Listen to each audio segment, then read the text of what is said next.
moving the money. We're playing the game of Monopoly here. Am I comfortable owning this? Is it back to Major Street? Are we comfortable to go out there in the middle of the night and collect a rent, for example? Or is it too dangerous of a neighborhood that it's not worth it, right? Safety, number one. You're not going to go to some crack neighborhood and be like, okay, I can make a 15% cap rate, but you can also get capped at the same time. Right. That's not going to be worth it, right? We've sold all of our rental properties, but probably 3 or 4 of them. Sure. If you're getting into wholesaling, eventually the goal should be to always graduate. Overall market economics, supply and demand, et cetera, where you see population growth and good activity and low supply and high demand, obviously, so you can gain appreciation, get the depreciation on the assets, playing the long game, but see it, feel it, control it. The deals that make sense, everyone thinks it's these super sexy, these expensive homes. The reality is, you make your money on the buy, right? You make your money always on the buy, and you retain your money on the hold. If it doesn't meet this box, Sure, you don't buy it. correct. So I'll break it down very simple for people. I call it my 4 pillars of acquisitions. Number 1, I look at the asset and I say, and then lastly is, can you buy that asset less than replacement cost? No one talks about that. Meaning, what's going on, y'all? It is Eric Klein, another episode of Refuse to Lose podcast. And you know, we try to pick through the reals, the fakes, and the phonies. And I got a guy on today. It seems like I say this every single episode, but I got a hitter on here today. And I just moved here to Scottsdale, Arizona. Before I moved here, before I made the decision to move here, I actually did a podcast with him, Robert Winsley, and Josh Snow. And it was one of the reasons, and he does not know this, but me and my wife were like, these are the tables we need to be around.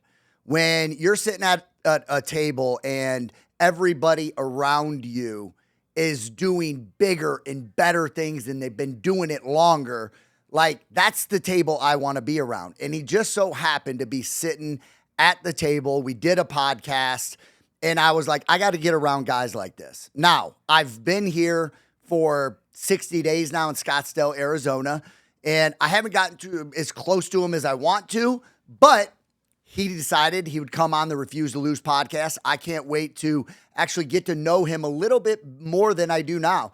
I like to bring people on and get to know them with you all. I think, for me, that's just the way that I'm going to continue to do this thing.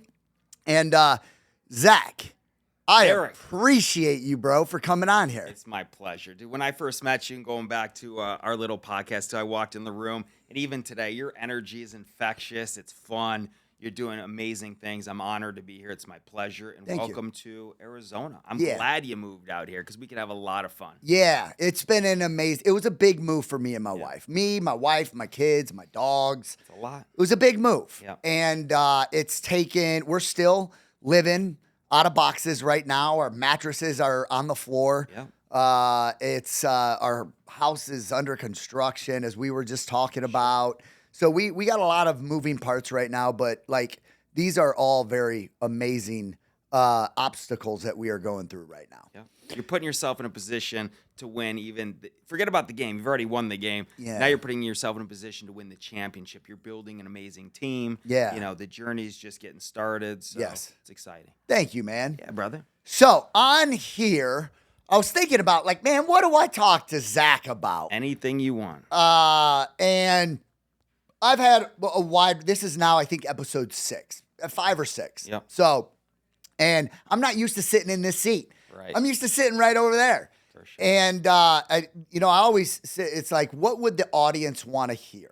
And a lot of them that are listening, because I always put them first and foremost, right? Love that. Is where can they get knowledge, tactical information, or maybe see the vision of how big this thing can actually get for them? Yeah. So explain, one, who you are. Okay. I'm a guy from Detroit. People always think, oh, you're from New York, wherever. I'm from the Detroit hustle that I brought to the Southwest, okay, bringing that mentality out here. People in Arizona move a little slower. People in the West move a little slower than we do. We're hustlers. Your energy. We're fast-paced. People always say, is that your only speed? I say, I only know one speed, and it's 250 miles an hour. I don't apologize for it. I talk fast, we move fast. Yeah. But there's a reason for that, is because early bird gets the worm. So came out from Detroit, went to business school, went all the way through college. People always say, go to college, don't go to college, do your own thing, whatever. But I think knowledge is power, setting up a good foundation for the future. I fell in love with real estate specifically because I'm an anal type individual. I like to see it, feel it, control it. I worked on Wall Street before where, it's institutions moving equities and monies, and we don't have control. When we have control, we are our best captain of our domain, right? Yes. We control everything in our lives. Why would we let some third party control our biggest resource outside of health, which is number one, and then, of course, it's capital. Why do we outsource that to other people? That nobody cares about us. We care more about ourselves than anyone else. So let's control our financial future. Let's control our health. No one's going to do it better than you do for yourself. So once I came to that realization, I chose real estate as my career, buying specifically single family homes. I own hundreds of doors out here. I've been doing this since 2002. First starting by buying distressed assets, remodeling them, and solely selling them. And as I look back on my first 5 or 6 years of my career, I realized, wow, I just sold all these houses. That's great. What if I would have stabilized and owned them? And then I changed my trajectory from just flipping and thinking about that cocaine mentality, that quick hit and quick money, to saying I want to play the delayed gratification game, the Warren Buffett mentality, the long game.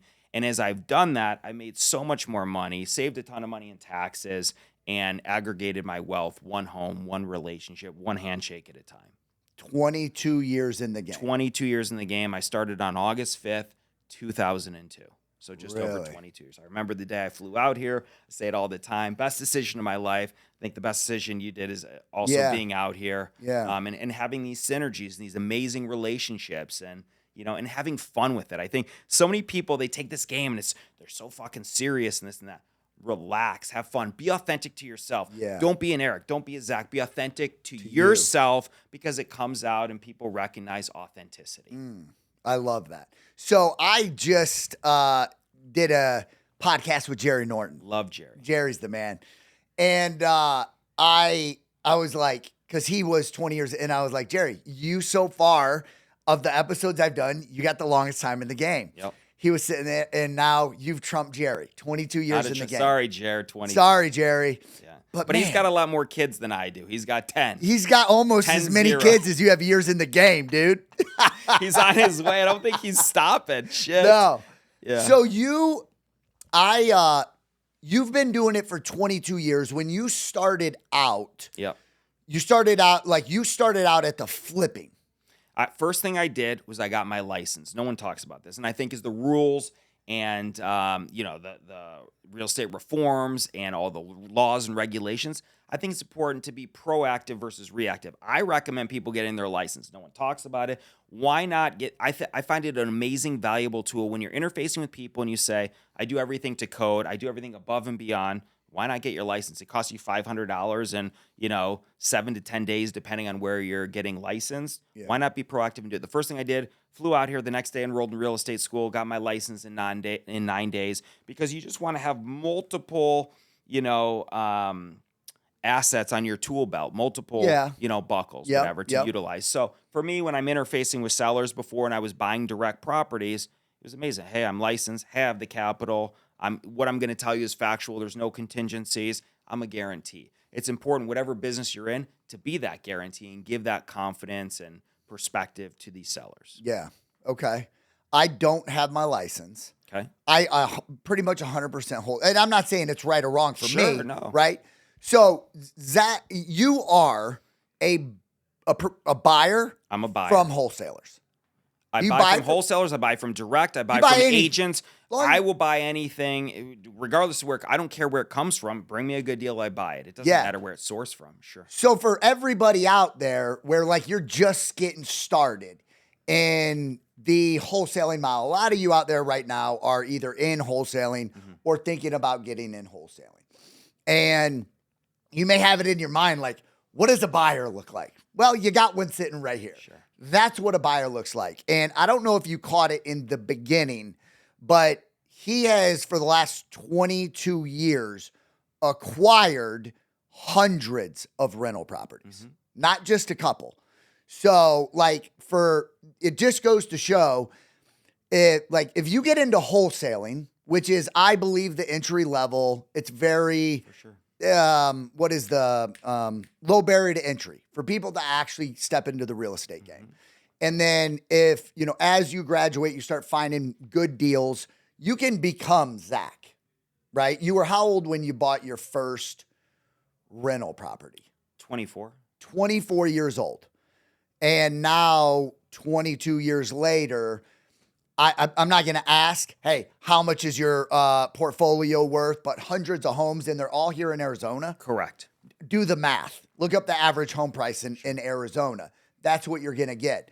So let me just say one thing. This is what's exciting. So when I first started flipping at 22 years old, these homes were $65,000. I was selling them for $100, putting in 15, making, $15,000, $20,000. Those same homes today have appreciated. If you take the same like for like, the same assets today are 350, 400, 450,000. So imagine that I sold that home from 65, put in 15, I'm into it for 80, and I sold it for 100, and I made 10 grand. That's great in the beginning. But if you played that long game, and of course, hindsight's 20/20, and listen, I'm slightly smart, but sometimes it's important to be lucky too. But obviously, there's a long time horizon. I know a lot of the people that watch your stuff are young. It's so important to think about that long game and how much risk you can incur at your age. Time diversifies the risk. It gives you long horizon for corrections and opportunities. So looking at those deals saying, geez, if I would have just stabilized that and rented it for $800 at the time, today that home went from, 100 to 350 or 400,000. Think about what that does in a very realistically shorter, a decade or 2 decades. It's an amazing return. So think about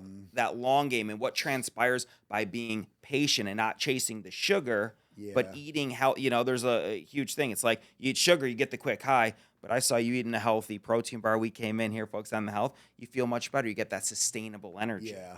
So just the mindset of, am I chasing the quick sugar? And sometimes it's important to get that quick sugar to then go out and transition and get, that healthy protein. Got it. Yeah, I love that. So somebody like me, I came into the real estate arena, really the wholesale game, 3.5 years ago. After 10 years of building another business, another industry that was really lead gen, virtual phone sales, and systems on the back end, right? That was my background coming into wholesaling. And I came in and had quick success. Right. Like my name kind of rippled throughout the industry with me not even knowing.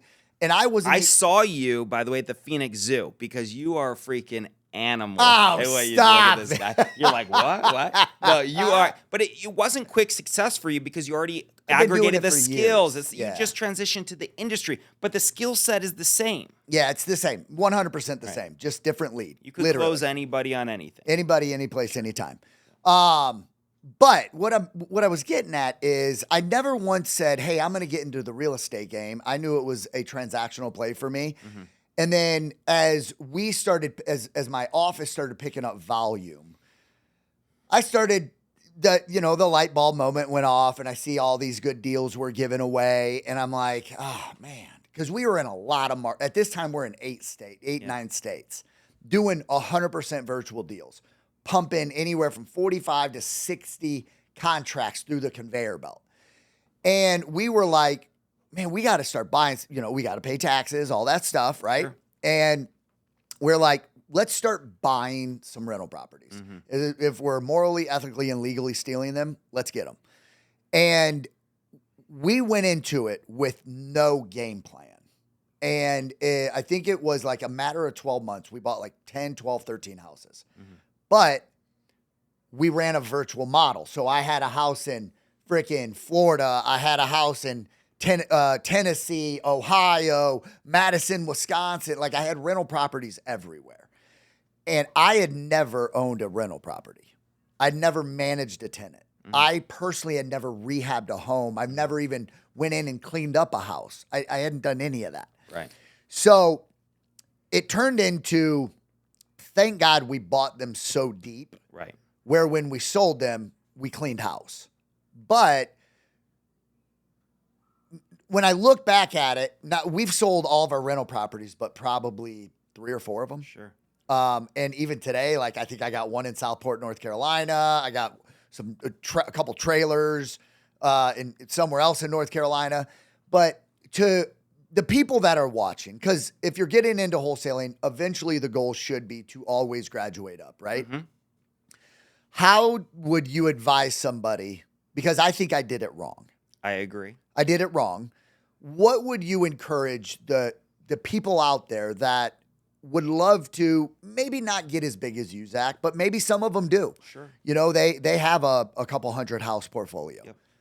What's the game plan going into it? Great question. So the first thing what you did wrong, in my opinion, is you bought sporadically where you don't have control in those markets. It's very hard. I always say this. When you go in to buy a pizza or, at Domino's, you don't go inspect the kitchen because it's a pizza. You get the pizza, you trust it's going to be okay, and it's a $9, $10 investment. No big deal. The pizza's bad, you throw it away. When you're spending a couple $100,000 or potentially more on a home, Yeah. you need to be in the field. In my opinion, I think a lot of people are out there to F you. I don't trust many people at all. I've done this game as a solopreneur. A lot of people think you need all these teams and that. I go out, if someone's going to sell me a deal, I don't know you from Adam. How do I know you're only showing me the good pictures of this house? You're videoing me and you're overlooking the major structural crack and all the problems. And then I'm going to call for contractors from an area that I don't know and they're charging me premiums. I'm sending them the money and maybe they put on the AC and they just took it right off and they screwed me for $6,000. I see it time and time again. So my advice for people getting in this business would be to start out doing what you do, is doing the wholesaling, get yourself a chunk of change, to then cherry pick the amazing opportunities in your own backyard that you can self-manage. Once you outsource stuff, I believe everyone's going to steal from you. So I'm vertically integrated. I don't have a third-party management company. I meet my tenants. I shake their hand. Today you do that. Today I meet my tenants. Today. I have all my tenants' numbers in my phone. I treat them like family. And my residual and my retention is tremendous because of that respect, because of that personal relationship. Think about how easy it is if you're renting from a Progress or a big Blackstone or some institution. You're an annuity of income to them. They don't care about you and you don't care about them, nor do you care about the house because it's transactional. I'm the opposite of transactional. I'm relational. So I want to build these amazing relationships with people that they trust me. I take care of my contractors. They're not going to screw me. There's systems and protocols in place that I put my shoes on every day. I roll up my sleeves and I go and I look at the assets. I look at the work that's done. And before I cut a check, they're not going to give me a FaceTime and only showing me some, little information. I need all the information so I can sleep at night. I guarantee you were stressed with 13 remodels in different states and Crazy. not knowing what's going on and not getting volume discounts in certain areas. So I would focus on one area where you live in, ideally in a good market where there's an influx of people, population growth, economic. You want to think about overall market economics, supply and demand, et cetera, where you see population growth and good activity and low supply and high demand, obviously, so you can gain appreciation, get the depreciation on the assets, playing the long game. But see it, feel it, control it. Start with one, right? You start with 13, you get stressed. Stabilize one, cherry pick that great deal that's going to make sense to buy and hold. The deals that make sense, everyone thinks it's these super sexy, these expensive homes. The reality is I built my business on the low income properties, the affordable homes, because that long term is going to help appreciation. Because when you go fishing, you don't want to just look for one massive shark, one big fish, right? You want to put out multiple lines and nets to aggregate a lot of little fish. That's how you feed a community. And so focus on the low income assets, stabilize one, meet the tenant, go out, learn the construction. Very low risk at that point, especially because you're buying it direct. You had so much cushioning. So you said you did okay, you sold them, but the reason you were okay is because you bought it so deep. So deep. Most people overpay and then they're screwed and they lose money and they're bankrupt and they never come back. The key is you buy these things right with equity. Equity is the number one key in acquisitions. That gives you a lot more cushioning to make a little mistakes. You make your money on the buy, right? You make your money always on the buy and you retain your money on the hold. So do you have a certain formula, right? Yes. Where you live and die by it. If it doesn't meet this box, Sure, you don't buy it. Correct. So I'll break it down very simple for people. I call it my 4 pillars of acquisitions. Okay.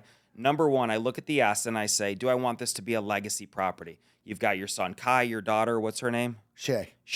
Oh, just like Shayla and Shay. Yeah. Kai and Shay. Great family. Thank Love you, your brother. family, by the way. Warm people, good people. So you say to yourself, okay, Eric, I see this acquisition that comes in. Do I want to own this property long term so I can give it to Shay and Kai and they can own this forever? Do I want to retain this? Is this sexy enough that I'm happy whether I sell it or I own it long-term, I'm happy to retain in my portfolio. It's called a legacy property. Okay. Am I comfortable owning this? Does it back to major street? Are we comfortable to go out there in the middle of the night and collect a rent, for example? Or is it too dangerous of a neighborhood that it's not worth it, right? Safety, number one. You're not going to go to some crack neighborhood and be like, okay, I can make a 15% cap rate, but you can also get capped at the same time. Right. That's not going to be worth it, right? So is it a good enough, look, it's not going to be like an amazing neighborhood. I carry a gun, I'm not stupid, but you risk and return. There's always a direct correlation between risk and return. So number one, is it a legacy property? Do we want to own and retain the asset forever? Am I happy to own this? So that's number one. If you're not interested in owning it, probably don't buy it. Then wholesale it, sell it, move on. Got it. Number two, once I stabilize this, what is my cash on cash return? So very simply, without using outside leverage or debt or getting financing or hard money, if you put 100% cash into it, a very simple example would be is you buy a house for $100,000. Can you make $800 or $900 on rent on that asset consistently if you're all in for 100, and that will give you a nice return. I try and make 8 to 10% cash on cash returns as I stabilize an asset. Okay. A lot of people are confused. Oh, I'm not making 20% or 30%. You're never going to buy a deal. That's unrealistic. So in today's market, I need at least, and there's always anomalies. This is a general rule of thumb. Understood. But if it hits these criteria, there's no emotion. People get emotional over stuff. This is just black and white. Hits this formula, boom. 8 to 10% cash on cash return, boom.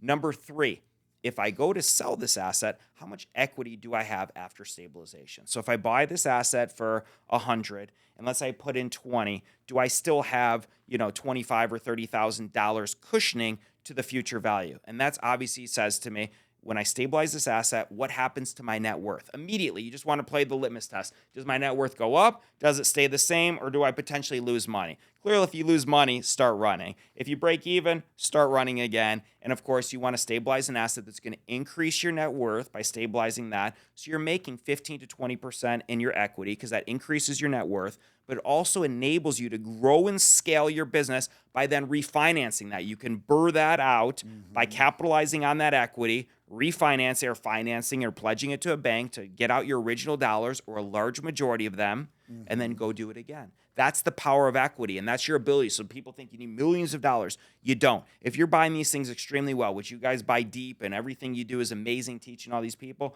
phenomenal. So capitalize on that equity. If you can flip enough homes to get a couple 100,000 or 150, and you could refinance out of that by a DSCR loan, debt service coverage ratio, or outside cheap capital, or whatever it may be, you can effectively rinse and repeat that strategy a zillion times because it's all about the acquisition. It's all about the equity. So that's the third pillar. So 1, legacy. 2, cash on cash return. 3, equity after stabilization. Try and get 15 to 20 or as much as possible, of course. Making your net worth go up. Make your net worth go up because once you submit a personal financial statement and you show that asset, boom, all of a sudden you didn't just create $150,000, you created $25,000 or $30,000, increase your net worth. It's a beautiful thing. Yep. That's equity, that's profitability. Yep. It's not realized yet, which is great, and you don't have to realize it, but it's shown because you own that asset. That's your equity position. Yeah. And then lastly is, can you buy that asset less than replacement cost? No one talks about that. Meaning, if you go buy that house for 100 and you put in 20, you're into it for 120. But somebody could build that house for whatever reason. It'd be impossible. But let's call it at $80 a foot. Can I build that for $80,000? Well, if you can build that asset for less than you're paying, that's a problem. But if you're buying it less than it would cost to produce that asset, that's another litmus test in terms of a good deal. If someone can build it less than you're paying, why would you do it? You would just start a construction company and build it and have a lower basis and rent those out. But in today's market with inflation and cost of labor and materials, it's very hard. So just make sure that whatever you're acquiring, just do a double check and talk to a builder and figure out what back into it. What's the land cost? What's the cost to aggregate the bricks, the mortar, the labor, and getting these finishes? What does that look like to build this asset today? And that just gives you another litmus test. So there's the 4 pillars, very simply, no emotion. And then, of course, one thing I like to do is I drive the house. What is my general feeling? When I pull up to an asset, which I do, so I'm a non-virtual guy. I need to show up. I'm spending hundreds of thousands of dollars. I want to see it. I want to walk it. I want to smell it. I want to feel it. Most importantly, you get the intangible, the sentiment when you pull up and put yourself in the perspective of a future tenant, as a future buyer, as an agent, to get the perspective of what's the feeling. And that goes into the legacy number 1.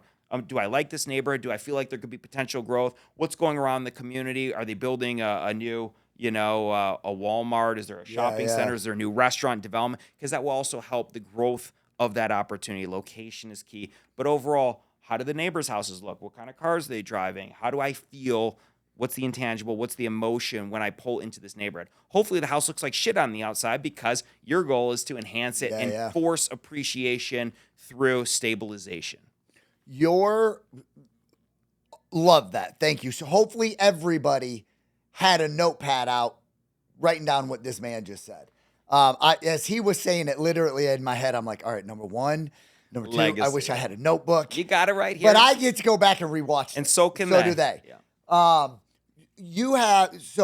You buy, I'll use the term in your backyard. Yes. Is there a range where like, all right, I will not go there because it's just too far out of my buy box? Sure. I think when we use the term economies of scale, it's important to stay within a jurisdiction. Because remember, I'm self-managing these. I got crews. What crew, if a toilet goes bad 2 hours away, I mean, look, there's always anomalies to the rule, but typically I like to buy within a 50-mile radius. I prefer 3 beds, 2 baths with a 2-car garage, no solar, and I'll do a pool, maybe not. That's my standard buy box. However, I always want to be open and, understanding. So if you're a wholesaler, you say, Zach, I know your buy box is a standard 3-2, and this goes into like consultative selling and understanding your buyer's needs. So when you're doing the research, don't just disseminate and blast it out on a list. Call a Zach or call whoever your buyer is in that market. There's a lot of great buyers in every market, and explain to them, I know you like a 3-2, but I bought one yesterday. I posted it, 2 bed, 1 bath, and it made so much good economics. I picked it up for $250. It's worth $350. It rents for $21.50. I get my cash and cash return. Love the neighborhood. It's got a great deep backyard. So it's important to look at the elements of the deal, and when you go to sell it,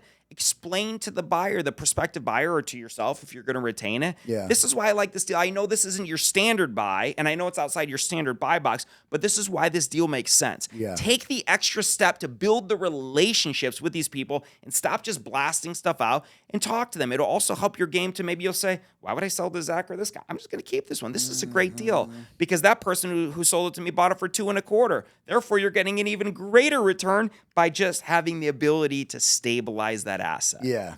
They should have kept the deal. Yeah, I mean, that's not their business model. I get it. But of course, but in my mind, I say, and I always tell them to people, why not keep this for yourself? They're like, oh, I don't have the capital for the remodel, or I'm going to buy the next one, but this is a great deal. And it isn't my standard buy box, but I still love that deal because of those reasons. So one of the exit strategies or disposition strategies when we would underwrite a deal would be if we're selling it to a buy and hold investor, right? Yep. And Tony and I would talk a lot about like there's just certain markets like because we would underwrite it if we can keep them in at the 1% rule, we can get them in pretty much 1% rule is great if you're getting that in today's market, meaning you're getting $1,000 per $100,000.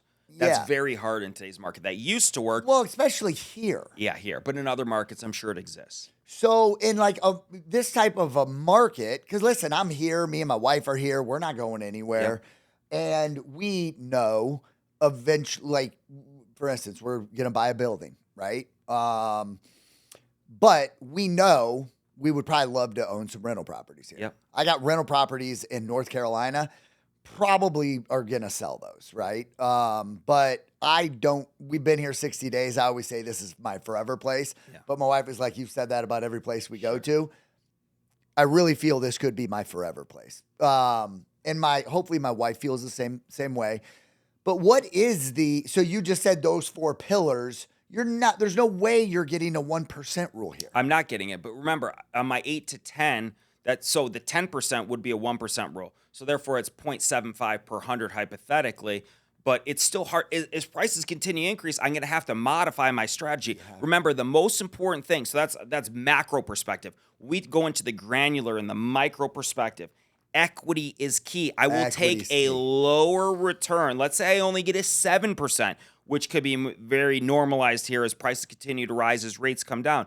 I'll buy a 7, but the key component is how much equity will I have after stabilization? If I have 25%, fine, give me a 6% right now. By the way, because Zach, there's an existing tenant, they're under market, so that's an anomaly for a short term. Long term, I'll still be able to raise those rents. I'm still not going to get the 8 or 9 because of the price. But the most important thing is I just increased my net worth by making that immediate go decision to say yes on that deal, put it in my portfolio, and my personal financial statement increase by $60,000 by saying yes to it, so I don't make an extra $200 a month, but I increase my net worth by $60,000. Yes, please. Yes. I may not even by the way, ideally, I want to hold these forever, but on certain deals, is the price is higher, but I have so much equity and my yield's never going to give me that 7, 8, or 9, or 10, maybe it's a 5. At that one point, I'll stabilize it for a year, get a long-term capital gain, sell that, and then dollar cost average into the market. Because the key is moving the money. We're playing the game of Monopoly here. And so when you're playing the big game, you say to yourself, okay, this thing hit a threshold price. I'm never going to get the rents to $3,000. I'm now going to sell this deal on a long-term capital gain, or you could 1031 exchange. There's so many different options of what you could do. And then go and buy 2 more assets for $250, exit at $500, and dollar cost average into the market, where then I can get my 9 and 10% and recapture new equity, because everything I buy has to have equity, which will continue to increase my net worth. We're playing the long game of Monopoly and having a great time. And it's a great game, the best game in the world. I love it, dude. That is great. You said so one of the lot of fucking games being spit right here, dude. Like, so you can tell the amount of knowledge that's coming out of your mouthpiece right now.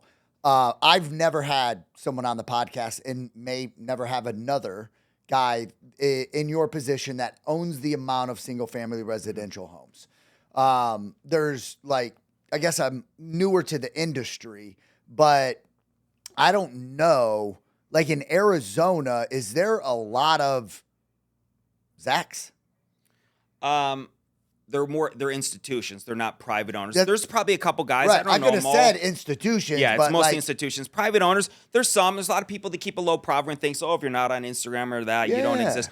You guys have access to the data, and Robert and Investor, you guys have access to it. But I'm sure multiple guys. I don't say I'm the best. I think I'm great. I'm not up saying there. that, but I'm dude, just you're saying, in a there's league people, of very few.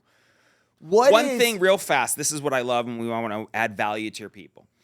If you don't have the money today, but you've got an amazing asset, and you still want to leverage that asset and also learn how to stabilize and go through the process and construction, remember, when you control the deal, you control the destiny of where that goes. You're the captain of your domain. You as the wholesaler decide, who am I going to sell it to? What are the terms?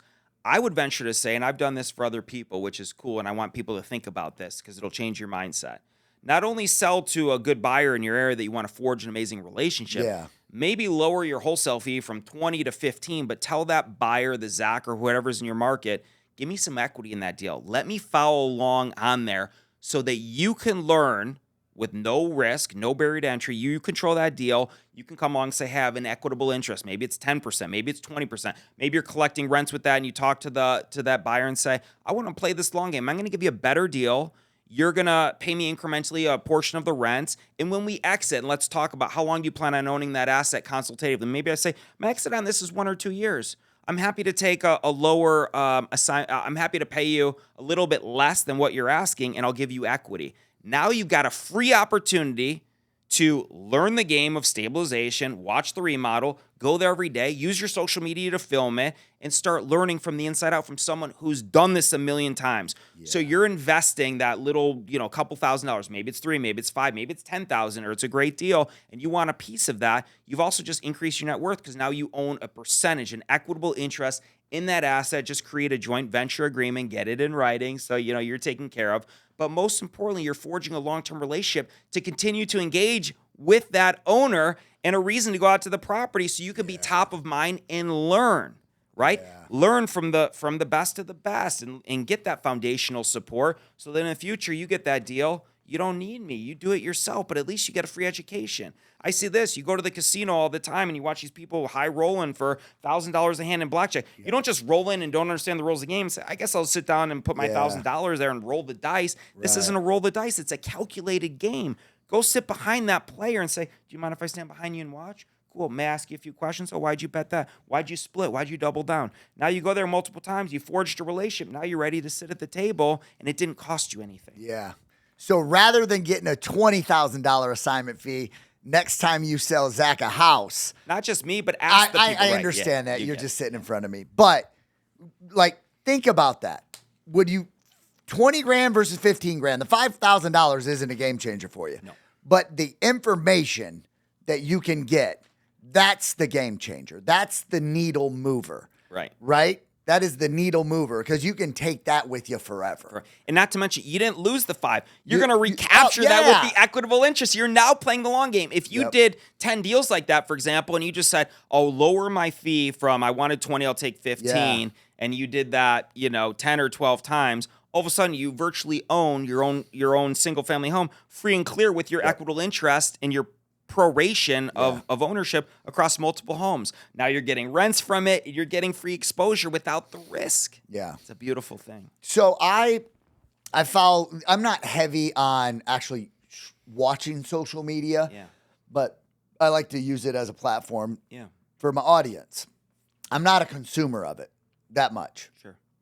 but I see you and you have you and your dog on there. Sure. Is it just you and your dog? I have me and 2 dogs. Yeah, my boys. Kids? Onyx. Do you have kids? Not that I'm aware of. No. Haha. No, I don't So have any kids. That's- so as you're explaining, you're like, I have this legacy. One of my boxes is legacy box. And you were referring to me and you're like, would I leave this to my kids? Right. So as you were saying that, because I didn't know the story, that's why I had to ask the question. And I'm like, all right, we're the same age. You have accumulated a massive portfolio. Mhm. And you're still in the game. You obviously are in it because you love the game. Correct. Or you would have taken the jersey off a while ago. Yep.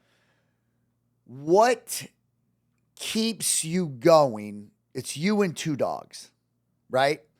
And a lot of people ask Tony. He was our partner in the wholesale operation. Like, what keeps you going, Tony? He has no kids, no wife. He's he lives a certain lifestyle. What? Why? I know you came from an addictive background, right? Heavy. In a heavy addiction.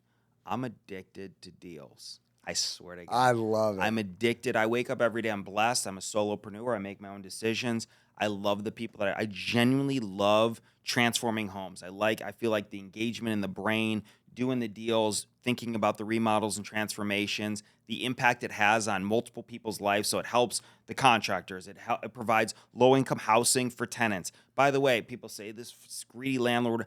I'm happy to sell my homes to my tenants. So I'm not like, oh, I'm never going to sell. If someone qualifies, you can buy one of these homes. I'm happy to sell into the market. No problem. I'm not greedy. So I'm just all about having fun, the art of the deal, the negotiations, working with amazing people. I have a no-dick policy. You could send me the greatest deal and you're an asshole on the phone. You can keep your deal. I don't care. I'm blessed to have that leverage. I only want to be surrounded with people like yourself with good energy, positivity. Life's too short. I just lost my dad, and I asked him a long time ago before he passed, I said, Dad, I'm at this stage. What do you think? And he has a go big or go home mentality. He goes, it's not even a question. He goes, you keep going, And so he did. He told me on the phone, because you question sometimes. We all do, right? The realization, well, and I would be bored, right? What are you going to do? What am I going to do? I love what I do. Yeah. It's the greatest thing ever. We're building some epic stuff, but one thing that I've done is I've stayed true to who I am. People say, do multifamily, do bigger stuff, do this, whatever. Become an expert in one thing and refine your game and be consistent. Sometimes consistency is boring, and going to the gym every day, that's boring. Not to me. I love it. I just surround yourself with good people. Have fun. If you're not having fun, then maybe that's the time to exit. But it's not about the money. It's about the engagement. You're not even working. You I'm wake not up work, every. right. This isn't work to me. This is not work. We all have headaches and this and that, but it's not work. This is fun. And when you talk about social media before, it's not like I don't edit videos. I think it's so important to be raw, to be real. That's what people want. Yeah. And regardless, you got judge, haters, lovers, whatever, it's all good. Just do yourself. Don't worry. No, at the end of the day, nobody cares. Nobody cares, Nobody man. cares. They really don't. So stop worrying about what people think you and do your thing. Do what's best for you and your family and what you're trying to achieve. Put your head down, grind. Stop making excuses. And do your thing. Don't be a Zach. Don't be a me. Be yourself. Totally. Right? Be authentic to you. Someone, I'm gonna wrap this up, but what would be 3 things for somebody that is going to jump into starting to buy rental properties? Mm-hmm. that you can maybe help them navigate some trying times or mistakes or whatever that you've made, just to help them out in the very beginning? Yeah, I love that. So 3 tips. Number 1, make sure you're well capitalized. Make sure that the money that you're utilizing to stabilize that rental property is good long-term money. You never want to be affected by some balloon payment on something, or someone's lending you money at 5%, Okay. but it's due in 6 months. Then all of a sudden you don't have the ability to refinance and you put yourself in a bad position.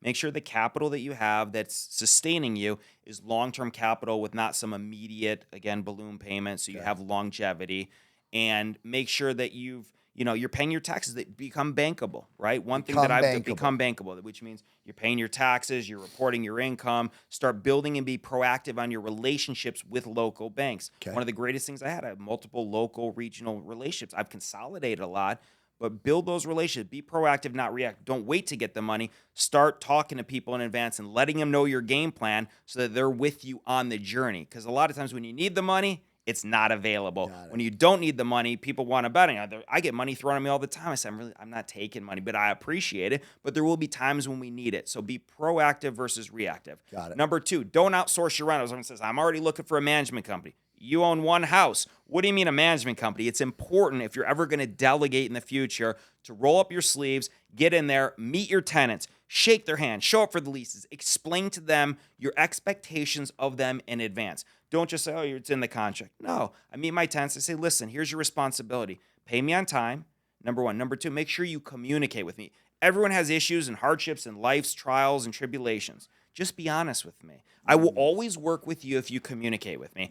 I don't care if you don't have the full rent right now, because you called me, said, Zach, my daughter had a heart aneurysms, whatever, she's in the hospital. I said, I'm very sorry to hear that. What do you have today? Oh, you got 500? Great. Make a good faith payment, and I'll good faith work with you as well. When are you going to have the rest? Let's have a realistic expectation.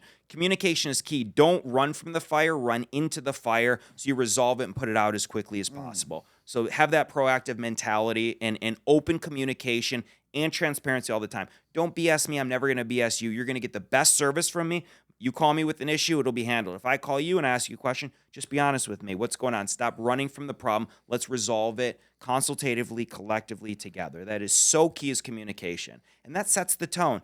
I'm always going to take good care of you. You're going to take good care of my property and pay me on time. We're going to be best friends. I love it. And what's another good thing?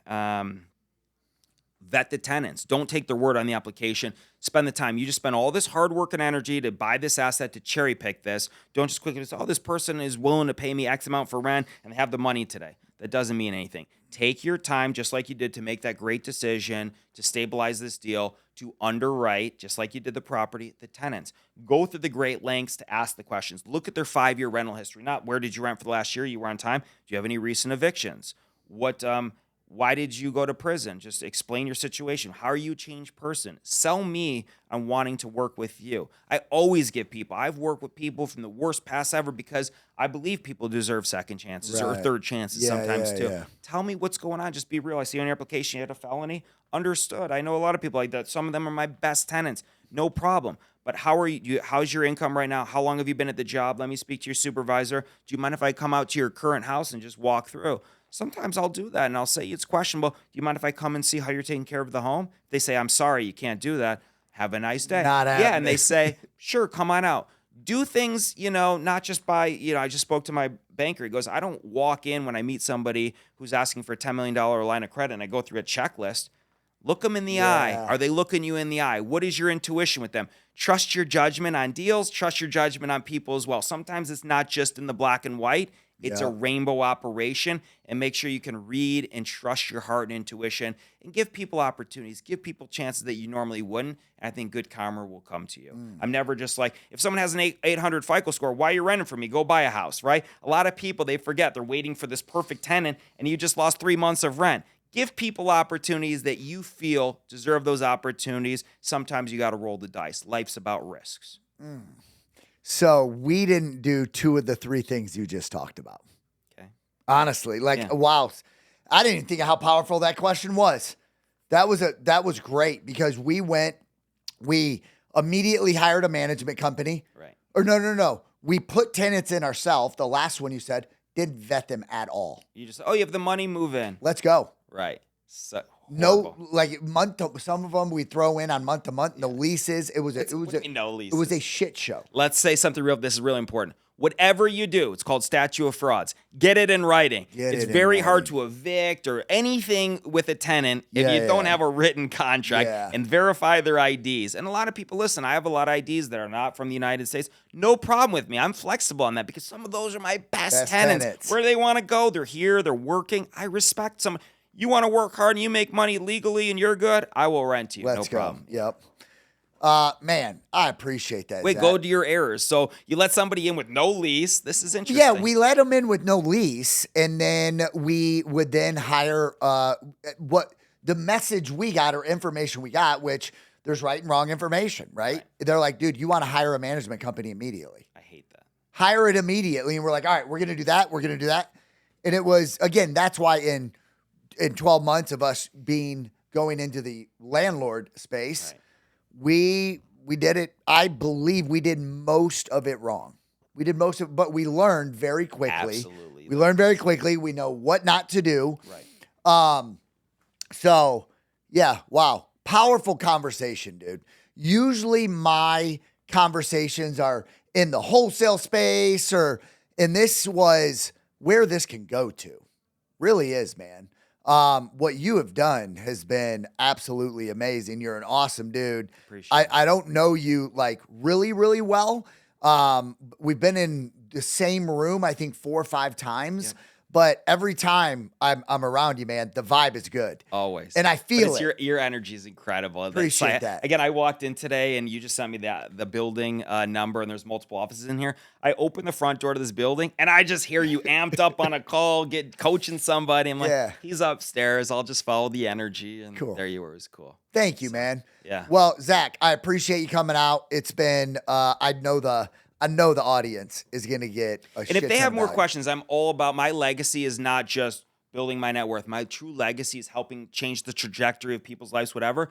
Reach out to Eric or put a DM on this thing. How do they get a hold of you? They can DM me on my Zach Ventures, Zachary Kepes on my Instagram. It's a picture of me and my dog. You'll see my thing. And if you reach out, I will answer questions. No, I enjoy doing this. I'm passionate about it. I don't charge money to respond or whatever. I'm happy to help you. If you're a wholesaler and you work with Eric, regardless, and you have questions and you want to stabilize your first asset and it's something we didn't cover here, put a question and maybe I'll even make a video about it because if you have a question, I know a lot of other people do. Yeah. We will disseminate something to help, again, change the trajectory from just wholesaling, which is the best business, to now becoming an owner-operator and really take your net worth and your trajectory to the highest levels. Yeah, he's, again, the little interaction that I've had with him, and then I really am going to wrap this up, is, man, he's a go-giver. Every time I'm in a room with him, it's like the information that just spews out of him, and he doesn't even know he's doing it. And like when he says, "I will help," I don't charge. I'll put a video out of it.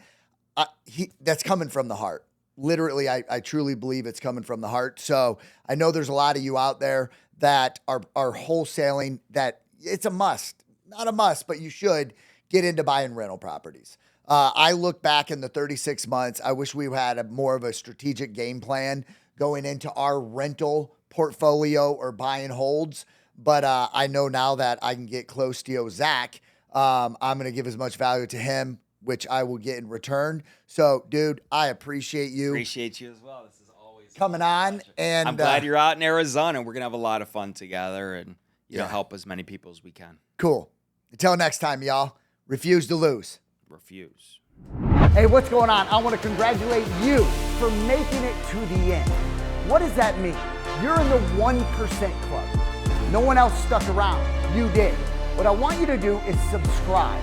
More importantly, comment below. That way I know exactly who you are and we can get to know one another. Every single week, by you turning your notifications on, you're not going to miss the sales training that's going to keep you in this 1% club. Comment below, subscribe.